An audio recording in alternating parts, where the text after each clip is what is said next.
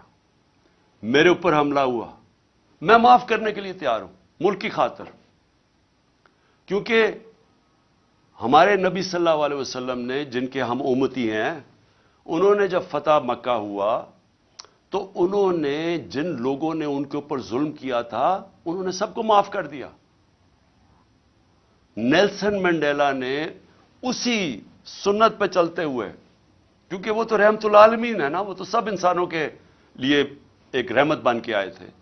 تو Nelson Mandela نے جب 27 سال جیل میں گزارے، جب وہ باہر نکلا تو اس نے سب کو معاف کر دیا جنہوں نے اس کے اوپر ظلم کیا تھا.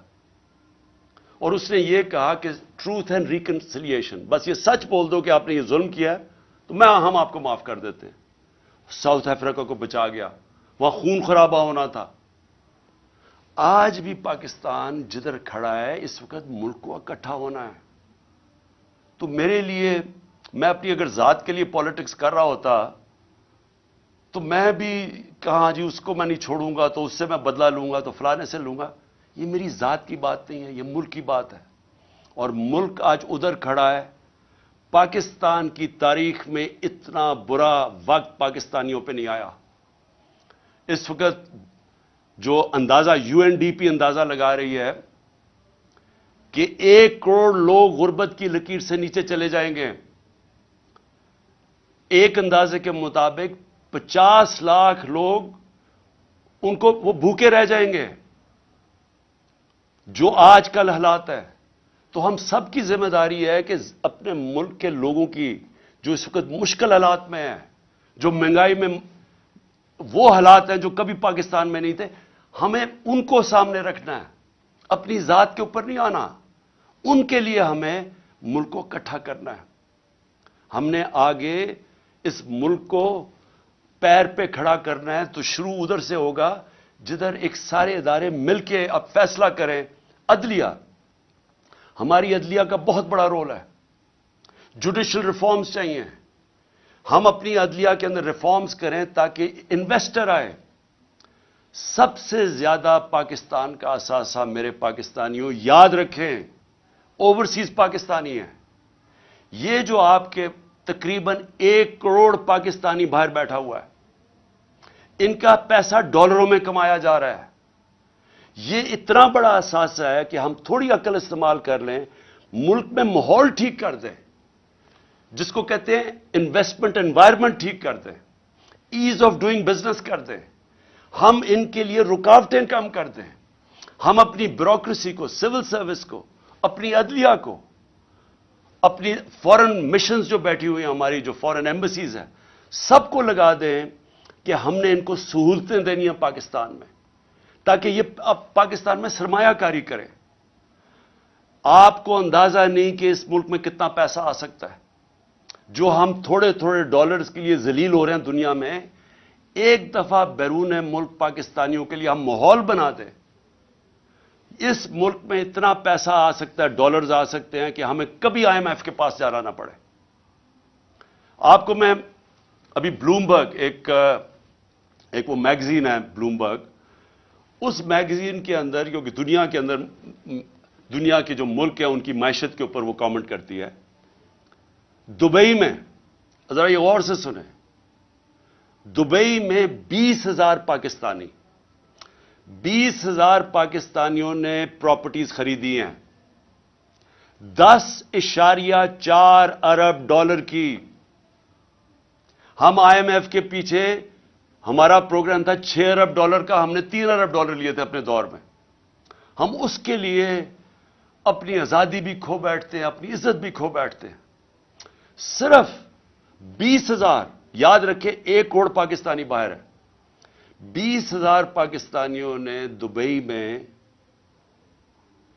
10.4 ارب ڈالر کی پراپرٹی خریدی ہے. تو وہ پہلے تو پوچھیں وہ دبئی میں کیوں خرید رہے ہیں؟ اور وہ تو یہاں سے پیسہ باہر جا رہا ہے نا. ہمیں پتہ ہے کہ یہاں بڑے بڑے جو بدقسمتی سے یا طاقتور لوگ جو یہ پیسہ چوری کرتے ہیں وہ سارا باہر بھیج دیتے ہیں. یہ جو سارے مے فیئر کے فلیٹ اور یہ سارا یہاں کا چوری کیا ہوا پیسہ گیا ہوا ہے. تو میں تو صرف دبئی کی بات کر رہا ہوں، میں تو یورپ کی نہیں بات کر رہا، میں امریکہ کی نہیں بات کر رہا، میں انگلینڈ کی بات نہیں کر رہا، لندن میں کتنی پراپرٹیز ہے پاکستانیوں کی اس کی بات نہیں کر رہا، میں تو صرف دبئی کی بات کر رہا ہوں. سوچیں پاکستانیوں کا یہ تو ملک سے باہر پیسہ جا رہا ہے. یہ سوچ لیں کہ ان 1 کروڑ پاکستانیوں میں سے اگر 5 لاکھ پاکستانی فیصلہ کریں پاکستان میں سرمایہ کاری کرنے کا، میں آپ کو یقین دلاتا ہوں کہ پاکستان کے ڈالر کا مسئلہ حل ہو جائے گا. لیکن اس کے لیے رول آف لا، قانون کی حکمرانی، وہ ماحول بنانا پڑے گا جس میں ان کے لیے آسانیاں ہم پیدا کریں تاکہ وہ پیسہ اپنا لے کے آئیں. اور یہ دنیا میں جب ویتنام، یہ جو ملک آگے بڑھے ہیں، ان ساروں نے ماحول پیدا کیا جدھر سے باہر سے انویسٹمنٹ آئی. لیکن ان کے پاس ان کے لوگوں نے نہیں کی، انہوں نے تو چائنیز انویسٹمنٹ لے کے آئے ویتنام میں. ہمارے پاس تو یہ ہمارا اثاثہ بیٹھا ہوا ہے، ہم نے صرف ماحول ٹھیک کرنا ہے، ہم نے ان کے لیے آسانیاں پیدا کرنی ہیں. ہم نے اس ملک کے اندر انصاف قائم کرنا ہے، اور انصاف کا مطلب قانون کے سامنے سب ایک برابر. جب تک یہ نہیں ہوگا یہ ملک آگے نہیں بڑھ سکتا. میں آپ کو بار بار نبی صلی اللہ علیہ وسلم کی جو حدیث ہے کہ تمہارے سے پہلے بڑی قومیں تباہ ہوئی، جب طاقتور چوری کرے اسے نہ پکڑو اور کمزور کو جیلوں میں ڈالو، وہ قوم تباہ ہو جاتی ہے. یہ ہماری تباہی کا سب سے بڑا مسئلہ آج یہ ہے کہ طاقتور چوری کر کے کہتا ہے NRO دے دو، نہیں تو ہم تمہاری گورنمنٹ نہیں چلے دیں گے، اور ہم صرف چھوٹے چوروں کو جیل میں ڈالتے ہیں، ملک تباہ ہو جاتا ہے. تو جو ان ساری چیزوں کو ایک اگر پوائنٹ سب سے زیادہ وہ ہے قانون کی حکمرانی، رول آف لا. تو آخر میں اور اس میں اور میں بتا دوں، ہم ٹیکس ریفارمز کر رہے تھے، ہم FBR کو ٹھیک کر رہے تھے، ٹیکنالوجی لے کے آ رہے تھے، ہم نے ٹریک اینڈ ٹریس سسٹم بنا دیا تھا، ہم نے آرٹیفیشل انٹیلیجنس کے ذریعے ہم نے 35 ملین ٹیکس پیئرز کو آئیڈینٹیفائی کیا رہا تھا جو مزید جو ٹیکس نہیں دے رہے تھے لیکن ان کے پاس وسائل تھے. تو ہم نے آرٹیفیشل انٹیلیجنس کے ذریعے ان کو آئیڈینٹیفائی کیا تھا، اور آہستہ آہستہ ہمارے پاس تو ابھی صرف 25 لاکھ ٹیکس پیئر والے لوگ ہیں. 22 کروڑ میں صرف 25 لاکھ لوگ ٹیکس دیتے ہیں. تو ہم نے یہ جو تقریباً 3.5 کروڑ لوگوں کو آئیڈینٹیفائی کیا تھا، اگر ہم ان کو ٹیکس میں لے آئیں تو ہماری آمدنی میں اور اضافہ ہو جائے گا، ہماری انویسٹمنٹ آ جائے، ڈالرز آ جائیں گے، ہماری ایکسپورٹس آہستہ آہستہ جو ہم بڑھا رہے تھے اور ان کو انسینٹیوائز کریں اس میں ڈالرز میں اضافہ ہو جائے گا. تو آخر میں اور پھر مدنیات، ہم نے کبھی اس کے اوپر زور ہی نہیں دیا. ایک تو بڑا غلط کیا کہ سارے صوبوں کے اندر منرلز کی جو ڈپارٹمنٹ ہے وہ ادھر ڈال دی. ان کے پاس کیپیسٹی نہیں ہے. اتنا زیادہ پوٹینشیل ہے پاکستان مدنیات یا منرلز کو ہم بیچ کے، ہم نے اس میں بھی ایسٹیمیٹ کیا ہم اور ڈالرز لا سکتے ہیں پاکستان کے اندر. تو آخر میں انشاءاللہ اگلے ہفتے میں اپنا پہلا جلسہ کر رہا ہوں اور میں آغاز کر رہا ہوں اپنی الیکشن کیمپین کا. میں اپنی ساری خیبر پختونخوا اور پنجاب میں سارے اپنی پارٹی کو کہنا چاہوں گا تیاری کر لیں. میں انشاءاللہ اگلے ہفتے 10 دن زیادہ سے زیادہ 2 ہفتے تک ٹکٹ سارے بانٹ دوں گا. میں اب خود ٹکٹس کا میں آپ کو یہ بتا دوں کہ اس باری میں خود ٹکٹس دے رہا ہوں. ٹکٹس میں اس لیے خود دے رہا ہوں کہ مجھے آخری دفعہ پتہ چلا پچھلی باری کہ ہمارے ٹکٹس کے بکے ہیں ہمارے غلط کینڈیڈیٹس کو پیسے لے کے بنایا گیا. تو اس لیے میں اب کسی پہ نہیں چھوڑ رہا, سارے میں خود تفتیش کر رہا ہوں. میں خود بیٹھ کے ٹکٹس دوں گا, خود میں انٹرویو کر رہا ہوں لوگوں کو, اور آہستہ آہستہ بلاؤں گا لوگوں کو انٹرویوز کے لیے.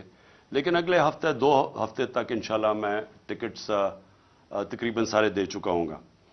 جن جن لوگوں کو ٹکٹس نہیں ملیں گے, میں آپ کو یہ کہنا چاہتا ہوں کہ اس کے بعد پنجاب میں ہم نے سیدھا بلدیاتی الیکشن کروا دینا, تو انشاءاللہ ہم ان کو وہاں اکوموڈیٹ کر لیں گے. اور دوسری چیز کہ اس باری میں پارٹی ڈسپلن کے اوپر سختی سے کہنا چاہتا ہوں کہ اب تک تو جو ہمارے تحریک انصاف اگر ایک کو ٹکٹ نہیں ملتا تو وہ انڈیپینڈنٹ کھڑا ہو جاتا ہے. اس باری ہم نے یہ نہیں کرنا, کیونکہ یہ پاکستان کی تاریخ کا سب سے اہم الیکشن ہے. اس کے لیے اگر جو پارٹی ڈسپلن توڑے گا فوری طور پہ ہم اس کو پارٹی سے نکال دیں گے. اور میں اس لیے کہہ رہا ہوں کیونکہ میں پوری اپنی دیانتداری سے کوشش کر رہا ہوں, اور میں آپ کو یہ کہتا ہوں کہ کسی قسم کی نہ میں نے سفارش آج تک سنی ہے, نہ مجھے کسی قسم کی کوئی لالچ کوئی دے سکتا ہے. تو میں اپنی پوری دیانتداری سے ٹکٹس دوں گا, اور میں پھر سے کہتا ہوں کہ اگر کوئی کسی نے پھر کھڑا ہو گیا تو ہم اس کو اس باری پارٹی سے نکال دیں گے. ہفتے کو پہلا میرا جلسہ ہے, اور مجھے یہ پتہ ہے کہ اس وقت ایک پلان بنا ہوا ہے. پھر سے آپ کو پہلے بھی میں نے بتایا تھا, جب میرے اوپر وزیر آباد میں اٹیک ہوا تو مجھے اس سے پہلے میں کہہ بیٹھا تھا کہ میرے اوپر حملہ ہوگا, اور اس باری پھر مجھے پتا کہ پلان بنایا ہوا ہے. اور مجھے یہ بھی پتا ہے کہ کون لوگ ہیں جو اس کے پیچھے ہیں. لیکن مجھے ایک بڑی خوشی ہوئی کہ میں نے یہ دیکھا کہ ان 11 مہینے میں نے اپنی پارٹی کو بدلتے دیکھا. ہماری پارٹی کو سارے کہتے تھے کہ جی ممی ڈیڈی پارٹی ہے, یہ تو جی بچارے کوئی مشکل برداشت ہی نہیں کر سکتے. لیکن میں نے جو اپنی پارٹی کو بدلتے دیکھا, 25 مئی کو انہوں نے یہ جو ایک بدماش ہے ان کا انٹیریئر منسٹر, اور یہ جو سارے مل کے انہوں نے ہمارے اوپر ظلم کیا, اور ان کا یہ خیال تھا کہ اب پارٹی بالکل بیٹھ جائے گی, اب یہ نہیں کھڑی ہوتی. لیکن پارٹی پھر سے کھڑی ہوئی, اور لوگ شوق میں چلے گئے, ہکا پکا رہ گئے کہ کیسے کوئی کر سکتا ہے جمہوریت کے اندر جو انہوں نے ہمارے پہ ظلم کیا تھا. اس کے باوجود اور ڈرایا دھمکایا, اعظم سواتی کو جب مار رہے تھے اس کو کہہ رہے تھے کہ یہ عمران خان کو بتانا, اس سے ہم یہ کریں گے. وہ اعظم سواتی اور یعنی ان کا اور عزم مضبوط ہو گیا. اور اس کے بعد ابھی جو ہمارے لوگ جیلوں میں گئے, میں ابھی جیلوں والے لوگوں سے بات کر رہا تھا جو واپس آئے, انہوں نے خاص طور پہ فیصلہ کیا کہ ان کو دبانا, یعنی ان کو سبق سکھاؤ. مجرموں سے زیادہ انہوں نے ہمارے اوپر سختی کی جیلوں کے اندر. اس کے جو میں نے اب ان لوگ اپنے کارکنوں کو دیکھا جو نکلے ہیں, وہ اور زیادہ پورا عزم ہے. اس لیے اب مجھے ایک چیز ہو گیا کہ اگر عمران خان کو کچھ ہو بھی جاتا ہے تو یہ وہ پارٹی بن گئی ہے, یہ اس ملک کا نوجوان میں وہ شعور آ گیا ہے, وہ تیار ہو گیا کہ اب کبھی بھی انشاءاللہ اس ملک کو حقیقی آزادی کی طرف کوئی بھی روک نہیں سکتا. یہ وہ قوم, میں ایک دن اللہ سے دعا کرتا تھا کہ کیونکہ میں باہر کے ملک دیکھتا تھا سارے, اور میں دیکھتا تھا ان کو کہ وہ آزاد لوگ تھے, وہ لوگ آزاد تھے, اور آزاد لوگوں کی پرواز اوپر ہوتی ہے. اور میں ہمیشہ دیکھتا تھا کہ ہم ایک دبے ہوئی قوم ہیں, ہم ایک ہی پولیس کا دبکا آ جائے کہ یہ جیل میں ڈال دیں گے تو اس سے دیکھ کے ڈر جاتے تھے, کیونکہ ہم کبھی حقیقی معنی میں آزاد نہیں ہوئے. اب میں ایک آزاد قوم کو ابھرتے دیکھ رہا ہوں. میں اپنے نوجوانوں کو لا الہ الا اللہ کا مطلب سمجھتے دیکھ رہا ہوں. لا الہ الا اللہ انسان کو غیرت دیتا ہے, خودداری دیتا ہے. یہ جو خوف کا سب سے بڑا جو غلامی انسان کرتا ہے, وہ خوف کی بت کی غلامی کرتا ہے. میں نے اس سے آزاد ہوتے دیکھا لوگوں کو.